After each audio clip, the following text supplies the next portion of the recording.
Wala pa rin dagdag sahod ang mga kawani ng gobyerno kahit ngayong Enero ito dapat maging epektibo. Pinagtatalunan pa rin kasi ng mga senador at kongresista ang panukala kaugnay nito. Partikular na nagdulot ng tensyon sa Bicameral Conference Committee ang isang probisyon. Saksi si Victoria Tulad.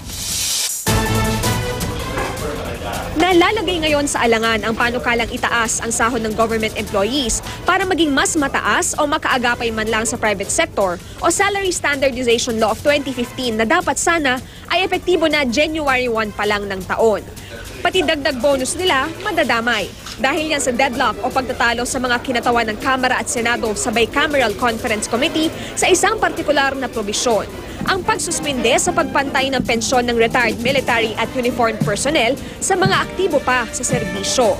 Nasa bersyon niya ng Kamara pero wala sa bersyon ng Senado na gustong ipa-adopt ni Senador Antonio Trillanes IV. Sabi ng Kamara, kailangan ng 19.5 billion pesos para sa naturang pensyon pero walang ganyang pondo sa ngayon. I am proposing that we put in a provision that says that the indexation would be subject to availability of funds. Kung matatandaan, wala ring malinaw na pagkukunan ng pondo ang panukalang taasan ang pensyon ng SSS na binito ng Pangulo. Sabi ngayon ng Kamara, kaugnay sa pensyon naman ng mga uniformed personnel, we do not want to pass a law that has no funds, and we might be giving false hopes. Pwede pa rin naman daw hindi sundin ng Pangulo ang pagsuspende sa pensyon basta may pondo.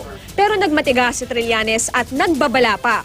We will tell everybody, we will spread the word na walang malasakit yung presidente sa inyo.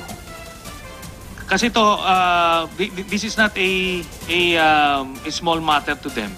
This involves their lives. So we will make sure that politically, the president and his allies will suffer. May ibang programa naman daw na malalaki ang pondo gaya ng Pantawid Pamilyang Pilipino program. Kaya bakit hindi kayang aprobahan ang pondo para sa naturang pensyon? It's a no-brainer actually. Except for those who don't have brains and those who don't have a heart. Kahit naman paano, may konti naman ho kaming brain. Ang pinag-uusapan lang naman ho natin dito, saan ho manggagaling ang pondo? I was referring to the good congressman or any member of the panel when I said this is a no-brainer. If you're following orders, well, kung sino nagbigay sa inyo ng orders, we will make sure that they would suffer accordingly. I take exception to the word used by the senator na tayo ho sa House panel inuutusan lang. That is exactly what I meant a while ago when we said na kahit na naman paano siguro may konti ho tayong utak. Tumanggi si Trillanes na pangalanan ang hinihinala niya nag-uutos sa House panel para hindi aprobahan ang tungkol sa pensyon. I submit, Mr. Chairman, and I apologize to the good congressman kung na-offend siya. Umasa pa rin ang mga mambabatas na mapaplansya ang mga probisyon sa lalong madaling panahon. Kung hindi kasi magkasundo sa February 3, meron na lang mula May 20 hanggang June 10 ang kasalukuyang Kongreso para maipasa ito ng di tuluyang mabaliwala. Ako si Victoria Tulad, ang inyong saksi.